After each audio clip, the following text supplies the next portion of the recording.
Well, hey everyone. My name is Andrew, and thank you for joining us online here at the Crossing Church. Now, one of the most famous Christmas songs is a song that I bet you all know. It's Joy to the World. It was written by Isaac Watts in the 1700s. It's been a Christmas staple for churches and radio stations. It's in practically every single Christmas movie we watch every single year. But you see, there is a story behind that song. Isaac Watts was this great writer, again, back in the 1700s, and for a season, he was pretty popular and influential. During this time, he started a long-distance relationship with a woman he'd never met. Her name was Elizabeth Singer. They started to write to each other. Eventually, they fell in love, even though they had never met, which was honestly pretty common back then because, of course, there was no internet dating. Well, eventually they meet. And Elizabeth, to be frank, was disappointed with what Isaac looked like. You see, he was small, fragile, had a hooked nose, beady eyes. And so she told him the thing that everyone dreads hearing. She says, Isaac, I think we would be better off as friends. Brutal. Broke Isaac's heart. But you see, things actually got worse for Isaac after that. Soon after, his health deteriorated where he had to leave the job he loved. He eventually had to move in with some friends who would help take care of him. So now here's Isaac. He's alone. He's broke. He's sick. He's heartbroken. And so we would assume that the song Isaac Watts writes would be sad and depressing. And yet, it was in the midst of this incredibly painful and difficult season that he writes this song that today we know as Joy to the World. The lyrics go like this. Joy to the world, the Lord is come. Let earth receive her King. Let every heart prepare him room, and heaven and nature sing. Now, you see this song, Joy to the World, it is actually based on Psalm 98. If you got a Bible nearby, I want to encourage you to turn there. Here's what the psalmist writes. He says, shout for joy to the Lord, and all earth. Burst into jubilant song with music. Make music to the Lord with the harp and the sound of singing, with trumpets and the blast of the ram's horn. Shout for joy before the Lord, the King. You see, today we are continuing our Advent series, and today we are talking about joy. So if you're following along in our Advent book that we put online, or maybe you got one in person, you could turn to page 17, because I want to encourage you to take some notes today. Now, in our day, usually people, they confuse joy and happiness. They use those words interchangeably. However, there is a big difference. You see, happiness is a momentary feeling that occurs when good things happen to me. For instance, I get out my winter jacket and I find $20 in the pocket. That makes me feel happy. Moments like this are good, they are important, but they are momentary. They don't last. That's happiness. But joy is trusting that God is doing good no matter what's currently happening to me. And here's what I know about you and about me. We all want to experience joy, and we want to be around joyful people. In fact, I don't know about you, but my family and I, we've started watching all of our favorite Christmas movies, and I've noticed this theme that almost all of these movies are all about people finding joy. For instance, The Grinch. He steals not because he needs anything, but because he is cold and mean. But then what happens? He meets Cindy Lou Who, and his heart grows 3 sizes, and he experiences this deep sense of joy as he gives back to the Who's. Or the main character in A Christmas Carol, Scrooge. My favorite version of this is Scrooge, starring Bill Murray, but it's a story of a rich old man who despises everything and everyone. He is cheap and manipulative. He lives to make other people miserable. And so on Christmas Eve, 3 ghosts visit him. They mess with his life. They turn his life upside down. And by morning, he is a different person. He is full of joy and generosity. Or take the movie Elf. It revolves around Walter Hobbs, this publisher of kids' books who doesn't even like kids, doesn't even like Christmas until Buddy the Elf changes everything. And this jaded corporate guy experiences joy and happiness, maybe for the first time. Or one more, Home Alone, my kid's favorite. Kevin is this adorable kid whose family is, for some reason, filthy rich. I mean, have you seen the size of the home they live in? And yet, Kevin wants nothing better than to just spend Christmas alone. He is bitter, spoiled, takes all that he has for granted. But through these crazy events, including fighting off two of the worst criminals on the planet, what does he find that Christmas is all about? The joy of being around people we love. You see, at the heart of almost every single Christmas movie is this idea that you and I, we long for, we need joy. And of course, it shouldn't surprise us that this word joy is at the center of the Christmas story. In Luke chapter 2, an angel appears to a group of shepherds and says, "Do not be afraid. I bring you good news that will cause great joy for all people." You see, Jesus came to bring good news that results in great joy. Now, I want to be really clear on this. Joy is not pretending that our lives are problem-free. Joy doesn't minimize hardship or pain or suffering or loss. And I think this is really important, especially as we approach Christmas, because it's easy to believe that everyone else is going to have a Christmas that looks like this, right? While ours doesn't. Ours is harder or more difficult. For instance, a few weeks ago, we talked about prayer at church. And I told all of you online and in person that if you want prayer, that our staff would love to pray for you. And so on that weekend, we had hundreds of people write down things that they wanted prayer for. And so over the last few weeks, our staff has been praying over every single card. I mean, we had hundreds of you write down where you need prayer. Some of you wrote things like, "God, I need help financially. I want to provide a great Christmas for my family, but I don't know how." Or others of you, you asked for prayers around your kids who are struggling or hurting or making decisions that are breaking your heart. I mean, I can't even tell you how many cards I got with that had messages like, "God, please heal my marriage." Or, "God, help me forgive my parents." Or, "God, help my brother or sister to forgive me." Others of you are going through a loss this year. And your prayer was something like, "God, we got an empty seat at the table. I don't know how I'm going to get through this Christmas." And so in the midst of Christmas, there are some really hard, really painful things that many of us are experiencing. And if that's you, I want you to know, joy is not about pretending everything's fine. Here's what joy is. It's trusting that God is doing good, no matter what is currently happening to me. And I believe deep down, we all want to experience joy. So today, what I'm calling this message is just simply the journey towards joy. Because we don't wake up one day and are just magically joyful. You see, joy is this inward journey that we take towards trusting God in our everyday lives. And so today, as we talk about joy, I want to encourage you to just take some notes. And the first thing I want you to write down is that the journey towards joy, it starts with start with gratitude. You see, this one might sound a little trite to some of us. We've probably all heard about the importance of gratitude, of making gratitude lists, of thanking God. I mean, I'll tell you, I know I have. And for years, I pretty much ignored everyone who talked about how important gratitude was. But I'll tell you, that's changed for me over the last few years. I love what Colossians chapter 4 says.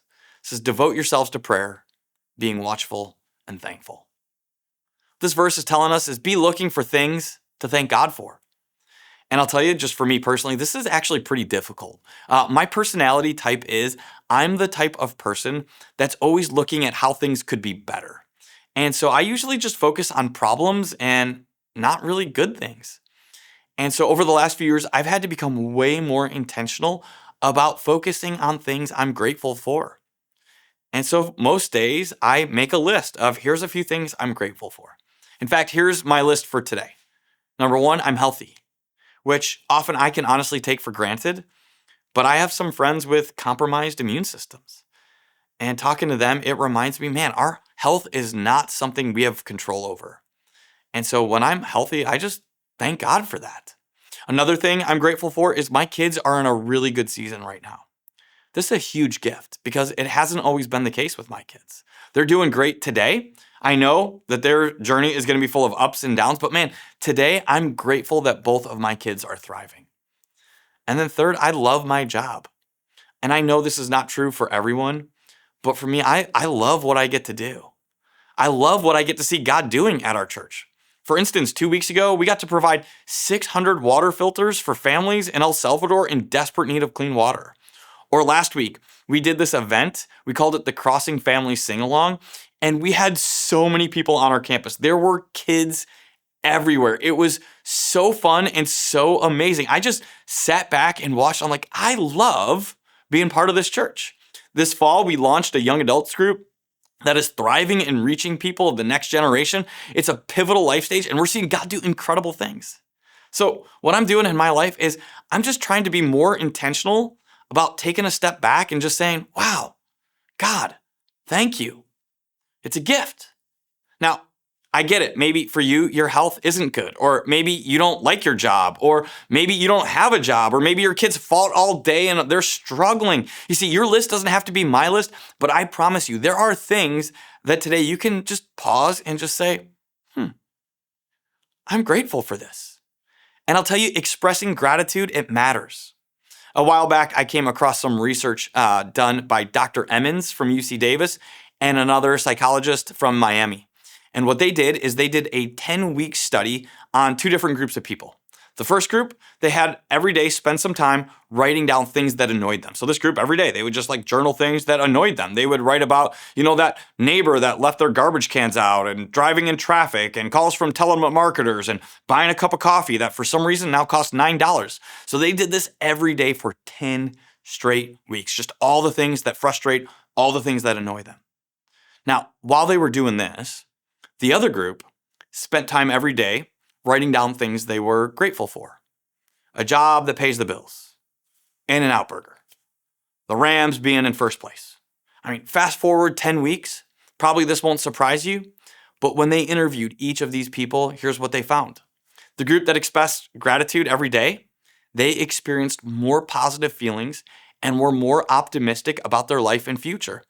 And get this, they were also less likely to get sick and have to go to a doctor. You see, gratitude, it matters. Another study done around the same time, couples who express gratitude towards their spouse regularly, even just doing little things like, hey, thanks, babe, for taking out the trash, or thanks by swinging by Sprouts and getting groceries on your way home. These couples had healthier marriages and reported higher levels of satisfaction with each other. You see, all the research tells us gratitude, it has the power to change us. It moves us towards joy. And so you and I, we can start that today. Maybe you want to begin by simply memorizing this verse, Colossians 4:2 again. Devote yourself to prayer, being watchful and thankful. Or maybe you want to memorize this verse. Give thanks in all circumstances, for this is God's will for you in Christ Jesus. Maybe you want to take a moment today and text someone who has invested in you and just express your gratitude for them. Maybe you want to commit to this Christmas season, writing down 3 things every morning that you're grateful for. Again, I know for a lot of us, this doesn't come natural. This is something we need to move towards. You see, that's first. We start with gratitude. Now, second, we invest in life-giving relationships. Now, there are 2 types of people we encounter every single day. There are those of us who are life-giving, and then there are those of us who are kind of like life-sucking people. Now, I want to be clear on this. I'm not saying that we should avoid all difficult people, but what I am saying is that we need to be careful about how much time we spend with people who are overly needy or overly frustrating or even overly critical of us. So again, I'm not saying we cut them out of our lives. What I am saying is that we are intentional about spending time around people who bring us joy, who are life-giving to us. I love what Proverbs 27:17 says. It says, as iron sharpens iron, so one person sharpens another. The idea here is we grow best, we thrive, we are at our best with others. You see, great people, the people that bring life around us, they should challenge us and encourage us, and they should love us well. And I'll tell you, all of us, we all need people like this in our lives. Most of you know this. I'm part of a small group here at the Crossing. But here's what you may not know, and this is just me being honest. There are some weeks where, my small group meets on Wednesday nights. There are some weeks from this past fall even where I actually didn't want to go to small group. There were weeks where when I got home from work, I was tired or my kids were struggling with something and they needed some extra help. And so occasionally, not often, but occasionally I just wanted to stay home, sit on the couch and just watch Netflix. But every one of those weeks I showed up, I dragged myself to group, And then I'll tell you, every week this crazy thing happened. Showed up, I sat down, and on those weeks, like, man, every time someone would share something that brought our group closer, or someone would say something that encouraged me or challenged me, or some weeks we just had fun hanging out. And then every time when I got home, my wife would ask me, she'd be like, Andrew, how was small group? And without fail, I said every time, it was great. Because I tell you, I love being around those guys. They bring me joy. Now, on top of that in my life, I have a few friends I run with. Two of them are neighbors. We wake up a few days a week and we run at 5:30 in the morning. And let me tell you, if I'm going to spend time with someone at 5:30 in the morning when it's cold and dark outside, they're going to have to be a life-giving person for me. And so I go out and I run with these guys. And I'll tell you, when I come back from my run, I find myself more ready to face the day, more optimistic. I'm more joyful. You see, what I know is I need to prioritize spending time with people who are life-giving. And so do you. We need great people in our lives. Proverbs 18 says this, one who has unreliable friends soon comes to ruin, but there is a friend who sticks closer than a brother. See, we need people who know us, people who will stick close to us, people who are in our lives, who are going to be with us in difficult times, and people who, honestly, they bring us joy to be around. And this is why I want to speak to you who watch us online. I love that we have online services. I know they are so helpful for when we're sick or traveling or life is just crazy. But I just want you to know, if you're watching, man, online should never replace us gathering together on Sundays. Because something happens when we're together. When we thank God for his goodness, when we learn and worship together. You see, you and I, we got to choose to invest in these type of relationships. We got to take time to build them, find them, develop them, because they don't just happen overnight. So the journey towards joy, it starts with gratitude. And second, we invest in life-giving relationships. And then third and finally, with our journey towards joy, we say yes to God. See, I believe there are these moments that arrive in our lives where God asks us to do something that takes some faith, that makes us step up and step out where he's leading us. See, sometimes God will ask us to do something really big, like move across the country, leave a job. I mean, that's really at the heart of the Christmas story, isn't it? In Luke chapter 1, an angel comes to Mary and says, do not be afraid, Mary. You have found favor with God. You will conceive and give birth to a son, and you are to call him Jesus. I mean, an angel says to Mary, you're going to give birth to the Savior of the world. And Mary replies, verse 38, she says, I am the Lord's servant, Mary answered. See, Mary says yes to God. This is a big, scary, life-altering moment. And sometimes that's the type of thing God is going to ask us to do. But there are also moments where God will ask us to do something that doesn't make a lot of sense, or it's a little scary. And I'll just tell you, there is nothing better than saying yes to God. In fact, the weekend this video airs, as a church, we are celebrating baptism. And I love that we do baptism every month. I love that we get to celebrate so many people. I mean, this year, we have baptized right around 200 people. That's our third year in a row of baptizing 200 plus people. These are people who show up, they're exploring faith, they ask questions, and then they have this moment where they say yes to the love and grace that Jesus offers. I'll tell you, this is why we exist as a church. And baptism, it's the outward expression of what God is doing on the inside. So we celebrate that because every baptism is someone who said yes to God. But I'll tell you, God never stops there.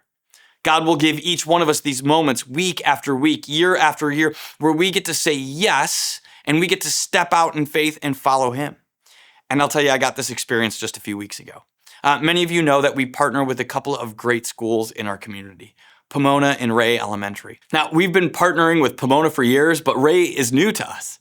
And both of these are amazing schools. They're full of amazing families. And as probably all of you can guess, every community has its challenges and every school has its challenges. Now, this specific community, there are some families that attend these schools that have some significant financial need.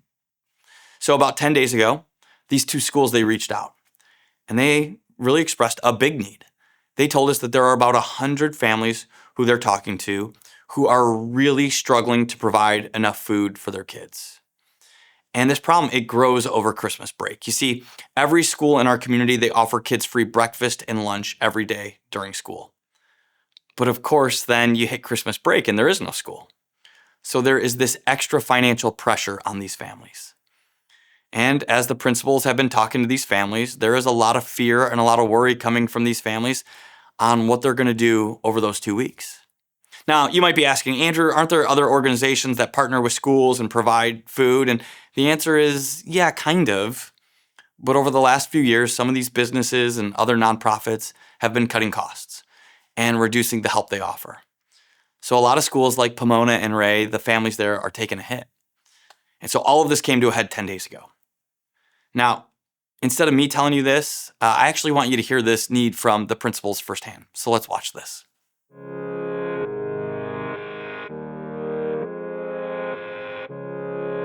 Well, hey everyone. Today, I'm really excited because I'm joined by two of my favorite people. As many of you know, we have a great partnership with our local schools. And so today I want to introduce you to two great principals here in Newport Mesa. Well, hello everyone. I'm Cindy Pedroso and I'm the principal of Pomona Elementary, and this is my 7th year serving this community. I'm Lori Hogard. I'm the principal at Ray Elementary, and it's my 4th year as principal of Ray. We serve 405 students in 2nd through 6th grade. Pomona Elementary actually serves 210 students, and we're preschool through 1st grade. And this is sort of that time of year where we really start to have a lot of conversations with our families. And when we have these conversations, we find out that our families often can have some additional needs. And we always look for ways that how can we lighten that load during this time especially. Our families are incredibly hardworking. I was just speaking with a mom the other day, a single mom, working 2 jobs just to make ends meet. And one of the tangible needs that our families have, especially coming into this break from school, is the need for food. And our families, despite how much they work and how many of the family members are working to provide income for the family, it's been harder and harder to buy groceries for their families. We provide 100% of our students with free breakfast and lunch. And so even when we have these breaks from school, that becomes sort of an extra burden for our families, that they now have to provide those additional meals. When we do have these needs and we have these conversations, we have a lot of partners that we have a great opportunity to work with. Over the years, that's shifted quite a bit, and some of our bigger contributors and supporters are no longer able to help us in the same ways that they used to in the past. So this was really a need specifically this year that we had to seek out some other partnerships for. I've had the great pleasure of working with the Crossing Church for over 7 years now. And whenever I have a conversation and something just sits with me, I know that it's just a phone call away. They always answer the call, and that's what we did this time because we really want to help support our families. At Ray Elementary, we're new to partnership with the Crossing. We haven't had a church partner in a few years, and so this is a true blessing to our school community to have access to. I'm going to cry. I can't. Okay, sorry, because it's really special. Yeah, like I really feel blessed because we know how much our families need, and just that we can't give it all to them as a school. When you work in our impacted communities, the weight lands solely on your shoulders. And so we want to be that dependable person for everyone in the community, but we can't do it alone. So these partnerships are so critical to help us ensure that we do the best job we can for our students, because every little thing that we do matters. I think we want to say thank you. Thank you for thinking of our schools and our communities, and it's an encouragement to us as well as principals to know that we have a whole community surrounding us to support our students and our families. I've been a principal in this community for a long time, and my very first year you were my partner, and you continue to be my partner, and every year I present a new need, a new challenge, and it's never been a no. It's always been, what can we do and how can we help? And everything that we have at Pomona that is additional and it's wonderful has been through the Crossing, and I'm forever grateful for this continued partnership and all of you for being a part of it.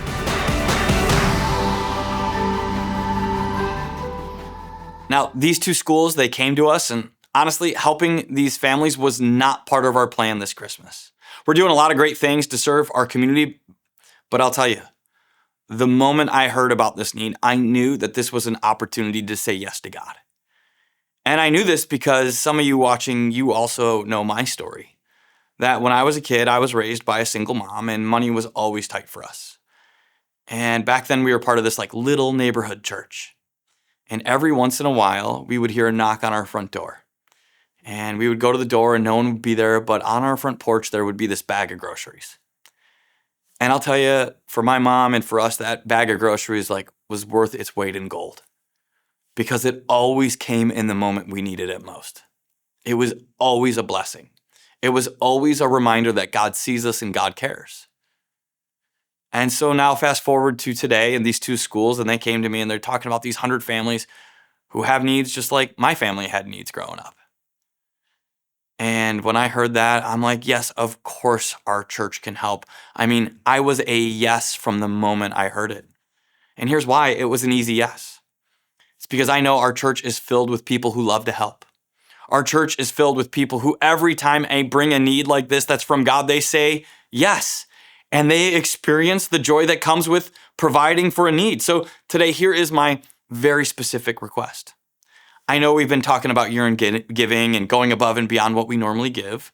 And I know some of you watching, you're prepared to actually give today. And I want to say a huge thank you because you're also going to help meet this need.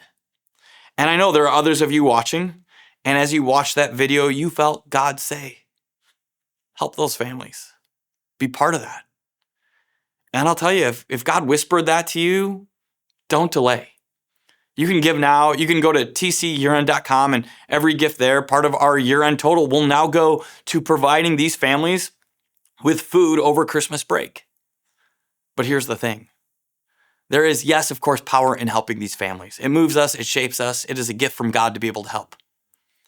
But on top of that, one of the things that I've just been reflecting on the last few days is, I'll tell you, the thing that is bringing me the most joy this Christmas season is saying yes to helping those families, saying yes to growing in generosity, saying yes to this need that God presented in front of me. And so I feel confident that as a church, we can meet this need because I feel confident that we as a church love to say yes to God.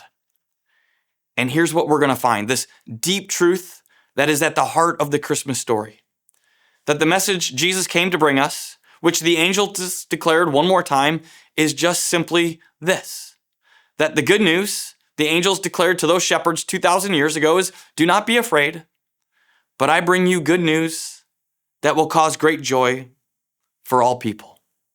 You see, the message of Jesus is a message of hope and forgiveness, of love and joy.